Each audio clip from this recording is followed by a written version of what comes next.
நீங்கள் போகும்போது பிஸ்னஸோடு போகணும் இன்ஷால்லா. பேமெண்ட்டு நம்ம கொடுக்க வேண்டியவங்க நம்மக்கிட்ட வந்து உட்காந்தாங்கன்னா தண்ணி குடிக்கிறியா டீ குடிக்கிறியா இதெல்லாம் கேட்கக்கூடாது. ஃபஸ்ட்டு என்னென்னா அவங்களுக்கு கொடுக்க வேண்டியதை எடுத்து முதல்ல டேபிளில் வச்சிடணும். போன மீட்டிங்கில் நம்ம நாகராஜன் வந்திருந்தார்.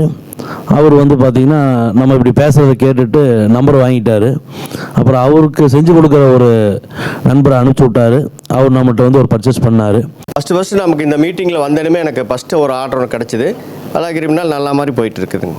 நம்ம ஹசீன் வந்து ஒரு ஆர்டர் கொடுத்தாருங்க, மூவ் ஆகி போயிட்டு இருக்குங்க இன்ஷால்லா. போன மந்த் வந்து இந்த ஈவெண்ட்டுக்கு நாங்கள் வந்து வந்திருந்தோம். நானும் அவரும் கொலாபரேட் பண்ணி ஒரு பெரிய ஆர்டர் ஒன்று வந்து கன்ஃபார்ம் பண்ணியிருக்கிறோம். இந்த எம்எஸ்கேல வந்து தான் நான் அவர் வந்து சந்தித்தேன் ஃபஸ்ட்டு.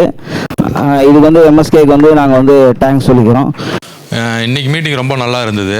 அதுலேயும் ஆஜியார் அப்துல்லா அவர் பேசுனது வந்து ரொம்ப நல்லா இருந்தது. ஒரு நல்ல விஷயம். இன்றைக்கி மீட்டிங் வந்து ரொம்ப நல்லா இருந்துச்சு. அல்ஹம்துலில்லாஹ். நான் மீட்டிங் ஒரு 5 மீட்டிங் அட்டன் பண்ணியிருக்கிறேன் ஃபஸ்ட்டு. ஸோ ரொம்ப நாள் இந்த ஒரு ஆசை இருந்துச்சு. நம்ம வர்றோம், நம்ம ப்ராடக்ட் என்னன்னு சொல்கிறோம், ஆனால் நம்ம டிஷர்ட் தயார் பண்ணுறோம்னா என்னென்னு யாருக்குமே தெரியாது. ஸோ ஒரு சாம்பிள் கொண்டு வந்து இந்த ப்ராடக்ட் தயார் பண்ணுறேன் அப்படின்னு காட்டுற மாதிரி இந்த ஹாலில் ஒரு ஐடியா இருந்துச்சுன்னா ஈஸியாக இருக்கும். இன்னொருத்தருக்கும் இதான் தயார் பண்ணுறாங்க, உங்களுக்கு தேவையா இல்லைன்னு அவங்களுக்கு தெரியும், இல்லை சப்போர்ட் பண்ணலாமான்னு தெரியும். அப்படிங்கிறக்காக அதை ஒரு ஓப்பனாக சொல்லி பர்மிஷன் வாங்கிட்டாரு. அதுக்கு ஒரு தேங்க்ஸுங்க. மீட்டிங் ரொம்ப சிறப்பாக இருந்துச்சு. மாஷா அல்லாஹ். அஸ்ஸலாமு அலைக்கும்.